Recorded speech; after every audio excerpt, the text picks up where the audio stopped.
Es por necrosis. Cuando mi mamá murió, pesaba 578 libras.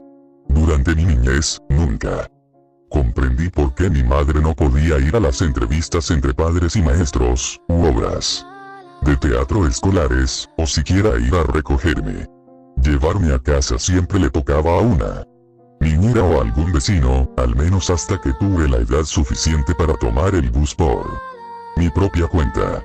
Y siempre que llegaba a casa, ella estaba despatarrada en una silla, con grasa y salsa goteando desde su mentón por fuera cual fuera la comida de microondas que había comido.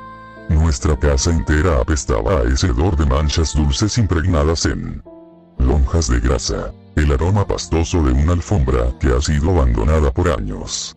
Navegué en esto por años, mi infancia se desperdiciaba en esa casa cútida. No lo supe entonces.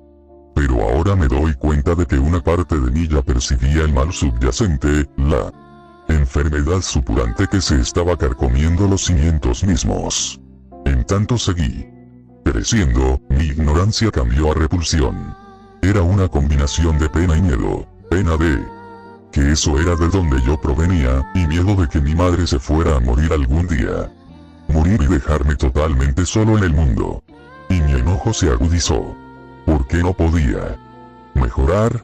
¿Por qué no podía simplemente pararse, alejarse de la cocina y quizá hasta salir de la casa?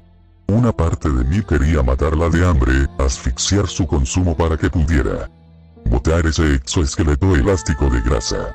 Pero seguía siendo mi madre, y no podía hacerle tal cosa. Era la única persona que me quedaba. Tienen que entender a qué era lo que le estaba oyendo cuando entré a la facultad de medicina en una provincia adyacente.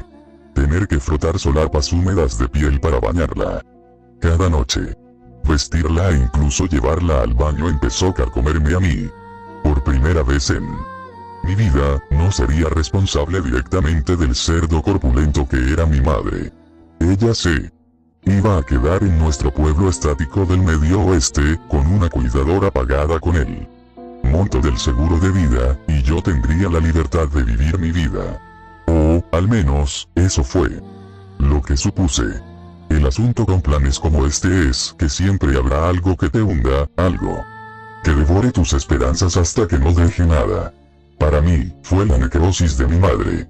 Necrosis es la muerte prematura de células en tejido vivo. Lo que en realidad significó fue que ella se estaba pudriendo en una celda de su propia carne.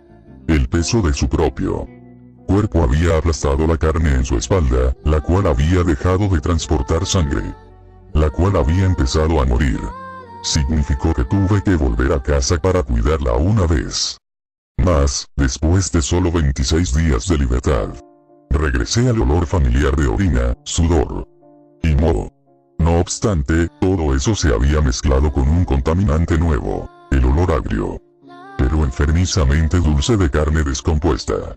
Mi madre no se encontraba en su silla usual. Más bien, la encontré colapsada en el colchón de una habitación que no la había visto usar desde que tengo memoria. Los resortes rechinaban bajo su peso. Vestía con un camisón azul sencillo, casi como uno de hospital, y al levantar el borde inferior de este, mis ojos se alinearon con el lugar desde donde se estaba pudriendo. Casi se veía como si un animal rabioso le hubiera pegado un mordisco, excepto que no había herida fresca. El tajo entero estaba revestido de trozos de carne negros y quebradizos, con sangre seca brotando por cada glóbulo de carne. De pronto, la superficie pútrida se sacudió, y mi madre se giró para verme. Su frente estaba manchada de sudor, sus ojos vidriosos aludían los míos. La vergüenza parpadeó en su expresión solo por un segundo, pero fue ocultada con una sonrisa débil. No lo aceptaría. Me retiré, aislándola detrás de la puerta de la habitación. Lidiaría con ella más tarde.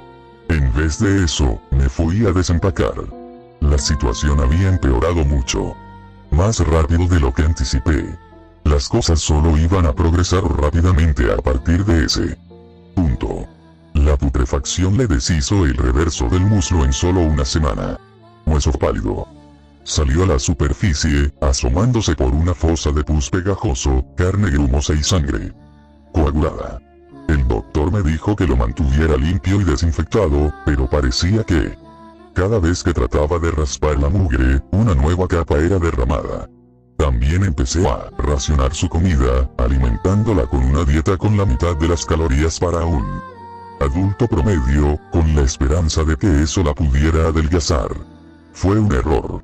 La pillé una noche cuando ella creyó que estaba dormido.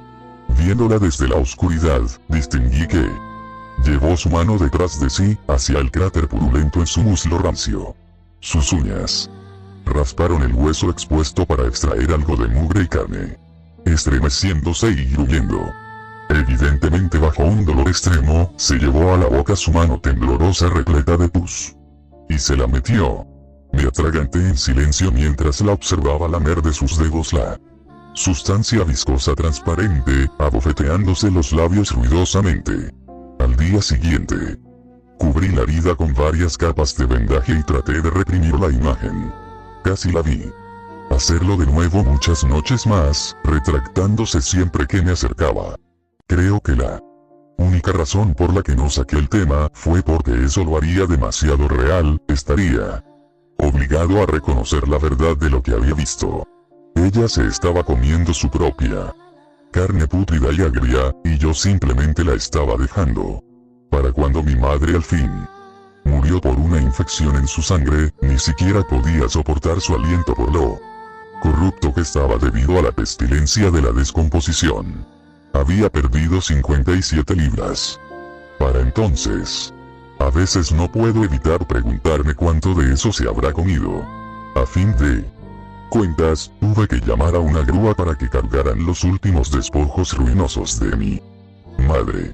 En cierta forma, esa fue la parte más trágica posible de su muerte. La primera y última vez que salió de la casa, habían desaparecido de toda memoria viva. Hoy en día, contemplo mi propia cintura gruesa y me estremezco. Me convertiré en ella. Sucumbiré a mis impulsos, dejando que el hambre en mi vientre me absorba. Empezaré a pudrirme, comiéndome a mí mismo solo para sentirme lleno.